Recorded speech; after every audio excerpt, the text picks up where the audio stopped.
everyone, Leslie Cornwell, Certified Nurse Midwife with Midwifery Business Consultation.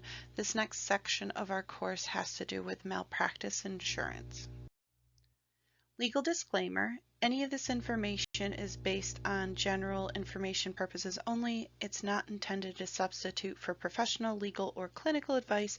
We strive to make the information as timely and accurate as possible, but we make no claims, promises, guarantees.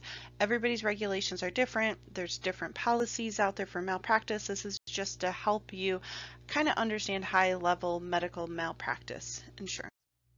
Course objectives, the students will be able to verbalize why is this topic important, what different medical practice insurances are available, be able to talk about the common types of medical malpractice, and be able to verbalize why it's important to have insurance coverage available for your practice, for your clinical care, your business, all aspects of your services long term.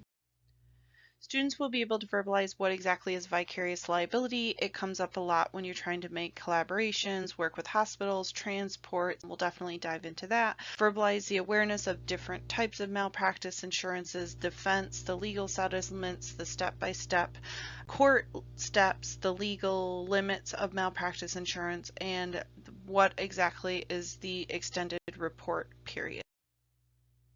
Why is this topic important? It's essential to protect healthcare providers against claims alleging their negligent acts caused by injuries to patients. We're in an obstetrical high-risk environment as midwives, and eventually you're going to get sued. It could be a small claim, it could be a large, multi-million-dollar serious action against you, but it's important for your business, for your clinical care, for your personal assets, for you to avoid jail, to avoid paying forever on a claim. You want to have malpractice insurance, and part of the challenges I hear a lot of midwives say is just a cost factor. So I always challenge people with budgets, accurate fee schedules, negotiating, leveraging the experts in your community. Malpractice insurance is definitely something to look into and having part of your care. What exactly is medical practice insurance? Medical practice insurance is a type of errors and omissions coverage, meaning that if you accidentally make a mistake, you missed something, you gave too much medicine, you didn't assess something, there was a bad outcome because of a clinical decision, or you didn't give true informed consent, you left some things out of care that resulted in bad outcomes. It protects the midwives against claims alleging their negligent acts caused by injuries.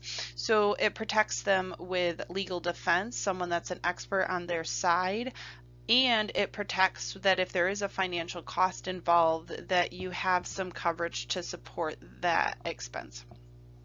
Medical malpractice insurance is essential and is typically called medical professional liability coverage insurance. In the US, midwives have Coveris, we have Contemporary Insurance, we have Southern Cross. So there's hundreds of malpractice insurance companies out there, but there's a few that are specific to midwives and birth workers across the country. You may see medical professional liability insurance listed as med-mal or medical liability. So if you're Google searching and trying to find companies, just know these are different words to use. Common types of medical malpractice. You can have different clauses, you can have different exemptions based on setting and location. I know a lot of midwives with VBACs in home or birth center or hospital. Sometimes they have to get exclusions to help with cost, or maybe a carrier just won't cover that part of the service. But the common types are for misdiagnosis, for childbirth injuries, failure to treat, medication errors, surgical errors, anesthesia errors, defective medical equipment. So these are the more common things that people are going to get sued about. What are the claims usually made of? The claims are written called claims made forms. Claims made policies cover claims brought against the midwife while she has the policy. You can get tails, you can get additional long-term coverage, but it's far more expensive. So most midwives tend to do the claims made policy, have a coverage while the policy is actually being utilized while you're employing a midwife. if they leave your practice, they can choose to buy a tail, but the tails are the expensive part. It's the cheapest form of available protection, but I really stress to people, many states, up to 18 years in some states, you can get sued after care has been given, depending on if there's developmental things that are found later. That I challenge you to try to get a insurance policy that can cover you longer term, because many of the times if you keep the same insurance policy until you retire, that's one thing, but people will leave their different jobs, they'll start with a different policy, it gets too expensive, or that company doesn't offer services to midwives, and then they go somewhere else. You've lost all your coverage protection once that policy ends. What are claims usually made from? To be covered, claims must arise from acts you committed on or after the retroactive date. So if your policy goes into effect January 1st and you have somebody accusing you December 1st of doing something a month prior, your policy only covers, just like any other insurance. If you get a car, you get a house, your insurance will only cover the retroactive date when the policy is being started. And then it also ends once the policy is done if you don't have a tail coverage on place. So it's really important for you to understand, is it occurrence, is it claims made, is it claims modify? Have some great discussions with your insurance representative to really understand not just getting malpractice insurance, but understanding what are the different types of malpractice insurance available to midwives and professionals. So an occurrence policy is an arising act committed during the policy period, no matter when the claim was filed. So you can add that and make it an option. It has to do with not so much the date of occurrence, it has to do with the issue of you got sued when the policy was in place versus so much the day. So there are those options. It has its benefits. Obviously, there's a different price point to that because we've talked about it. Claims can be made many, many years later. And so if you want protection from past, maybe you didn't have malpractice insurance, when you do your application, they're going to ask you if there's higher risk situations, if something occurred in the past. They may require an exclusion from that, or they may just want a heads up and do some risk reduction, because a lot of times insurance is not just about those really bad outcomes. They're going to give you help and support and training and resources to reduce the risk of claims even happening, because that benefits them as an insurance company. So the types of malpractice insurance, we talked about the claims made policies, covers a malpractice claim that is filed during the policy term regardless of when the incident had occurred. The occurrence policy, it covers malpractice that occurred during the policy term regardless of when the claim is reported to the insurance provider. What does medical malpractice insurance cover? It can cover many different things. Every policy is different. You need to look at it. It can help with legal defense. It can help with expert witness cost. It can help with the settlement fees, the court cost. It can help with just whatever is being paid out for a negligent case. They may negotiate for you. They may just help you settle before even going to court.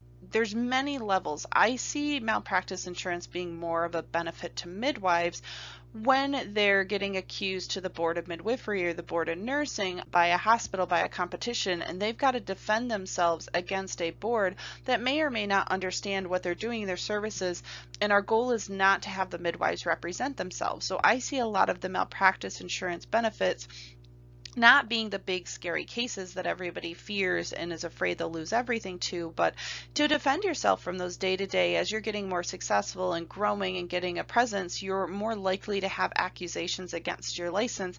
Not that you did necessarily anything wrong, but it's a competition, and sometimes they can put you closed as a business purely because you do not know how to defend yourself, and things are dug into more than necessary. So it's definitely helpful to have medical malpractice insurance, not just for the typical, you had a bad outcome, baby died, mom died, you're getting sued for millions, but there's also other situations where insurance coverage is really helpful.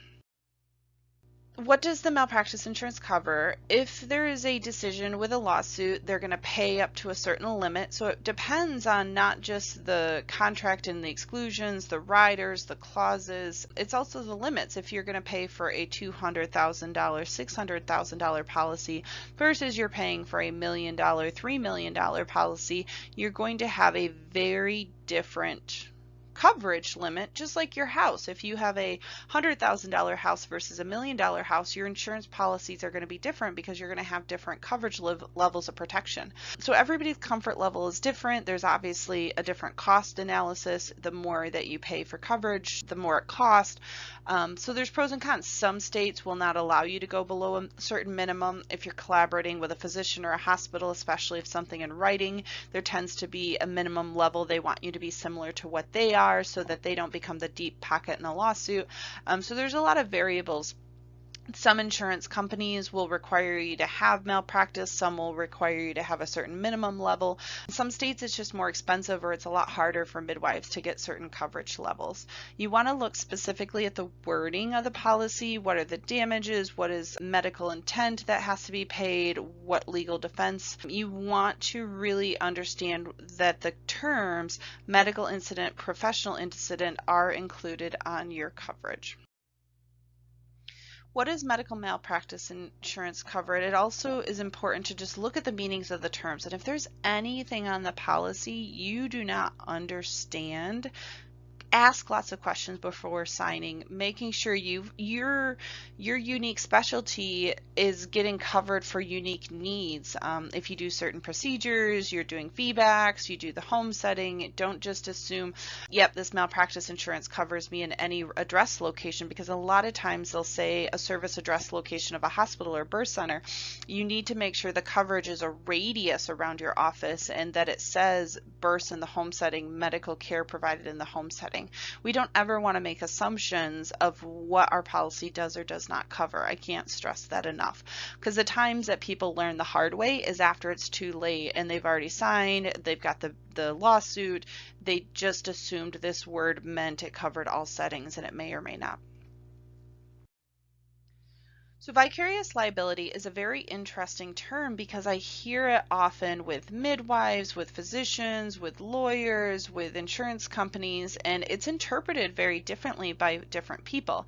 So what it is it's being able to help, particularly with our collaborating physicians, to have a policy that also covers them and protects them. Our medical directors of birth centers, our awesome collaborating physicians. Do you have vicarious liability protection part of your plan? Do they have it on their plan? Is it going to cost more? Is it included? Is it just a given? Making sure your documents, that memorandum of understanding, the collaborating agreement, trying to keep the word supervisory out as much as we legally possible. Some states still require you to have that in writing. But our whole goal is to show, okay, if the midwife is providing care and the physician was never consulted, the medical director was never involved, they're not liable as best as we can possibly make it for the care and the choices you make. So some lawyers, they're going to try to use vicarious liability because the whole point is the more insurance coverages they can get involved to a case, like transfers, they're going to sue the business, they're going to sue the midwife, they're going to sue the transferring hospital, they're going to sue the physicians, they're going to sue everybody involved in care, and eventually people will be taken out as time goes on to show, was there any vicarious liability risk? Did the hospital have any risk to this? Was there some malfunction of equipment? Was there a barrier in care? Did they not train their staff well? So you want to, as much as possible, reduce your vicarious liability risk to the physicians, to the healthcare system. The documents need to be well, your policies need to be well, you need to consult when appropriately, talk about options, document everything really well. And so even your employees, your coworkers, you as a business owner have vicarious liability for all your staff you hire. You've trained them, you're responsible for them, you are responsible. So like even talking independent contractors, you have to be super careful. Like, do they have their own malpractice? Are they going to be under you?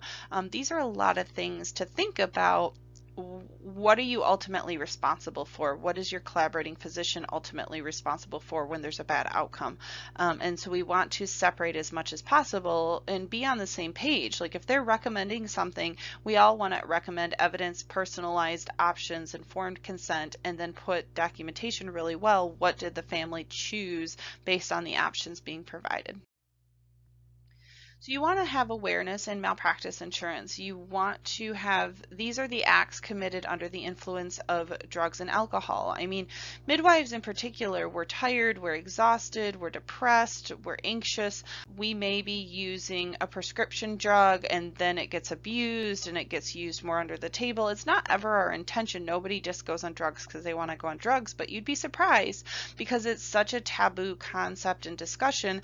Midwives will sometimes, instead of taking a Tylenol, they're going to drink a glass of wine instead. And when does it become an influence that now they have to do their next birth, and that could be shown as an impact on their decision making? Or you're on call 24/7, you have a backup midwife that's supposed to be supporting you, you're going out with some girlfriends to go have some fun, and then all of a sudden that midwife got in a car accident and she can't go to the birth, and you have a lady at home that's not having anybody there. You're threatened with abandonment or going there with the influence of alcohol, and that'll impair your decision making.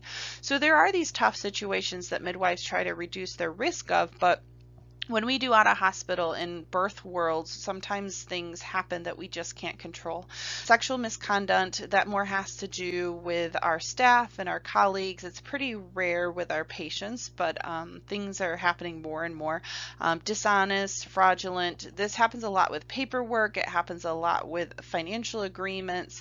Having accusations that if you promised them a perfect home birth and then all of a sudden they had a bad outcome and there was complications long term and financial needs to support that with physical therapy, repeat surgeries, cerebral palsy, and now the baby needs all these extra things, like they may feel that you perceived to them they were going to get this perfect birth and you weren't honest and transparent what all the risks were involved in choosing an out-of-hospital birth. There's injuries that are arising from auto accidents. If you're providing your staff vehicles to go back and forth to home visits, you want to make sure that you have malpractice and good business coverage and good auto owner's insurance that covers your employees, not just you.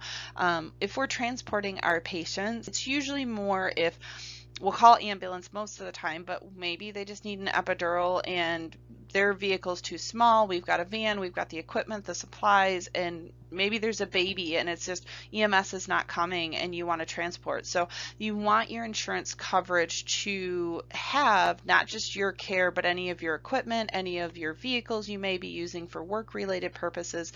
You want to make sure that they're all part of that. Anything with the business, there's different types. There's facility insurance, there's the, like if all of a sudden there's a fire in the equipment, there's business insurance, someone slips and falls, they're accusing you of harassment, they're accusing you of fraudulent services. You want to make sure you have different types of malpractice insurance covering your business, you, your employees, for long-term risk reduction. Claims arising out of certain procedures. I know IUDs, surgeries, the more procedures you do, the higher risk that has. If you're a midwife that's doing GYN services only, your cost of malpractice is going to be about 90% cheaper than anyone that does obstetrical services. So if you do ultrasounds, you do prenatal visits, whether or not doing the birth, it increases the liability risk because a lawyer could say, hey, you missed something on an ultrasound and that affected the birth outcomes. Hey, this gestational diabetes screening should have been followed up on and you didn't, and now she had undiagnosed gestational diabetes, a big baby, shoulder dystocia, XYZ happened. So there's a big difference. The more procedures, the more services you offer that are in a higher risk of liability.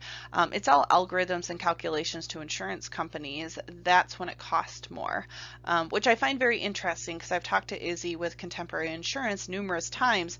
Part of why midwives pay so much for malpractice insurance is not because we're super high risk with our claims and our outcomes.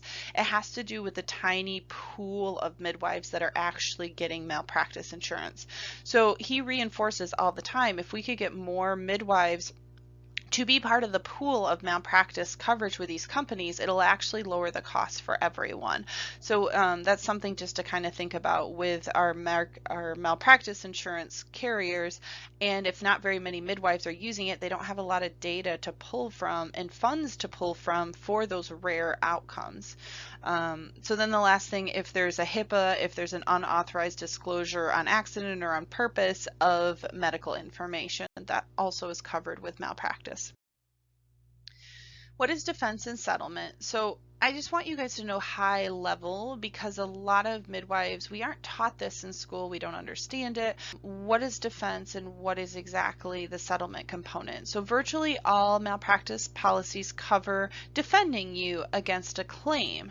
Policies cover costs incurred by the attorney. There's sometimes limits, there's certain stages. If it's you have to defend yourself against the Board of Midwifery, the Board of Nursing, or you have to defend yourself in the legal system. You just have to make sure your coverage is very specific. And then they do not cover costs incurred by a lawyer. You hire yourself. So if you decide, I want a second opinion, I want someone outside of their staff, their firm, off their recommended list, that's your decision you made. Depending on the policy, defense costs can include limits, it can have damages, it can have other different coverage levels. You just have to look really closely. But defense costs, just defending yourself, whether you did anything right or wrong, can get really expensive fast. And that's why a lot of times a settlement is done, not that you did anything right or wrong, and that's what's so hard and frustrating for midwives. We say, well, why did you just pay her $5,000? And they're like, just to go to court to defend you with our lawyers and all of our steps is going to cost $50,000. Like, even if you're right or wrong, they're a business, they're looking, and that's what's frustrating, because a lot of these settlements are done ASAP because it's more cost effective than trying to defend you in court, even though it's not saying you did anything right or wrong. Some malpractice policies allow you to settle, they allow you to be part of the process. Obviously, if you don't want to settle, you have that choice and right, but a lot of the lawyers are going to advise you, like I reinforced, they can't do it without your consent. So note that consent to settlement clauses are often subject to restrictions. So if you did something terrible, awful, and it's going to be very difficult for them to defend in court, and the family is like, I just want X, Y, Z, I want her to stop practicing, I want this bill paid, whatever. If the insurance company feels like it's in the best interest, there are a lot of times restrictions that the midwife just can't say, nope, you can't, I want you to defend me no matter what, even if it's looking like it's hard for them to be able to defend you and win in the end. Many states that if you refuse to accept a settlement that is agreeable to a plaintiff, the insurer will no longer have to pay more than the proposed amount plus the defense costs. So I really want you guys to understand, like, it's not that, oh goodness, I got sued for this, it was a bad outcome. If there's no settlement and you don't agree to the settlement, there are some exclusions. You may lose some of the rights of your policy. So our whole point is to be proactive, risk reduction, make really good policies, do good clinical care. If there's complaints with clients, you handle them right away, you make your insurance company aware of it, and get things before it needs to go to settlement and needs to go to court. Limits of malpractice insurance policies, there tends to be two levels. There's the two limits, the aggregate annual limit and the individual limit, meaning this is what we'll pay for a one-time lawsuit and this is what we'll pay for the entire year. So you have different coverage levels, and that's where I was giving the example of 200, 600,000, 1 million, 3 million. So they'll pay 200,000 per individual limit, they'll pay 600,000 a year. They'll pay 1 million per claim, and they'll pay up to 3 million a whole year. So you want to, depending on the policy, you want to really understand it. What's the pros and cons? What is the regulations in your area? How much? Some states have more litigious risk than other states. If you have a great collaborating physician, you're doing low risk procedures, you have a great relationship with your families, it definitely helps with reducing that risk of lawsuits. We talked already, malpractice insurance, depending on your specialty, unfortunately, obstetrics is one that's a high litigation. Our US, and it depends on the state you're in. So you really want to just know your area. You could pool together with other midwives. I've seen great franchises do self-funded malpractice coverage. There's experts on our team out there, so you just have to have a conversation with them. What is the extended reporting period? So claims made policies won't cover against after the policy has expired. You can report a problem if your policy has been canceled, renewed, or replaced by an occurrence policy, but fortunately, you can buy coverage, you can buy tails, you can buy extenders, you can purchase things to help with prolonging that protection period. They have various costs to them. There's pros and cons. It's interesting because new graduates tend to pay the cheapest insurance policy, and it has to do with just time of exposure to patients. It doesn't have to do with your care, your clinicals. It tends to peak around year 5 to 7 is the max that many people are paying for insurance coverage. But the costs and the claims, especially post-COVID pandemic, malpractice insurance has just been going through the roof as far as costs because they're an insurance company, they're a business. If they've got tons of claims and lawsuits and allegations they have to defend against, it increases the cost to everyone. So it is definitely a hard discussion with midwives and birth workers and trying to see, because it's rare we get sued, but when we get sued, you really do not understand how detrimental it is to you with the stress, the potential jail time. I mean, I know midwives that owe millions of dollars for the rest of their life, that their life is just shattered from these rare situations. They gave informed consent, the family made a decision, it was a bad outcome. The board thought that that wasn't part of their scope and decision making, and they lose everything. And I've seen it over and over again. So it's one of those things that I stress, and we try to make as a consultant the finances, the numbers work so that they can have malpractice insurance coverage with their practice. And I don't want to challenge people. Like, it's not just certified nurse midwives. Certified professional midwives can get malpractice insurance. It's getting more and more popular as we're getting more state licensure. Just because you're the first doesn't mean it's not possible. I was the first for a couple companies. I helped them make the clause. I helped them make it. I helped give them references of the risk analysis. They're an insurance company. They would love to expand into different service entities and specialties. So definitely don't ever get hindered if they say we don't cover CPMs, we don't cover home births. You always have to remember yet. You have to show them the win-win situation of offering a policy to you. So let's go back to the extended reporting period. So it gives you extra time. I mean, we talked about a lot of states can be up to 18 years. Sometimes, obviously you're going to get sued after they're done mourning, the bad outcome occurred, but sometimes it may be many years later because they're like, okay, it wasn't such a big deal. I've got a beautiful, healthy baby, quote unquote. And then they start having learning disabilities and they've got specialists, and then there's some things that come out during school that the lawyer is saying, hey, could be correlated with the birth outcome and decisions, and you just don't know in years to come what people's thought process or what is presented to them. So you just want to extend that time period, and you can make it unlimited. You can make it a certain time till you retire, till 10 years, till 15 years. Those are great discussions to have with the malpractice insurance companies of what makes the most sense for your industry and your area. So just a high-level conclusion summary. I know malpractice insurance is not a fun conversation for midwives to think about and talk about because we love our clients. Our clients love us. We have normal, healthy moms and babies we take care of, but we live in a high litigious society that we transfer. Maybe we only serve the Amish Mennonites, but we're still transferring to the hospitals and the doctors, and they can sue us and they can put allegations against us. So you have to be able to have a malpractice insurance that covers you, and it helps with peace of mind, personal assets, defending you, because we are a minority in this bigger healthcare system. Physiological birth is not the popular mainstream option, and so we need to have someone we're hiring to defend us, to advocate for us, to protect our financial gains in the future from those rare situations. So studies show that medical negligence is the third leading cause of death in the United States, and it's people not intending to do things. I mean, I've given examples. We all make mistakes. Does it end in a near miss where something almost happened, we caught it, thank goodness, we learned from it? Or did that mistake not intentionally, we gave informed consent about something, they made a decision, that rare thing happened. Maybe we did everything we were supposed to, but there was still a bad outcome you are getting sued for and have to defend yourself against. Malpractice insurance can be obtained as a business owner. It can be obtained as an agency, an employer, a business. You could do self-funded insurance policies. There's a lot of great options out there. The two most basic kinds that midwives and professionals will get are the claims made policies and occurrence policies, and then you can choose to add a tail at the end or not. A lot of times these policies will cover legal costs, punitive damage, settlements, medical damage.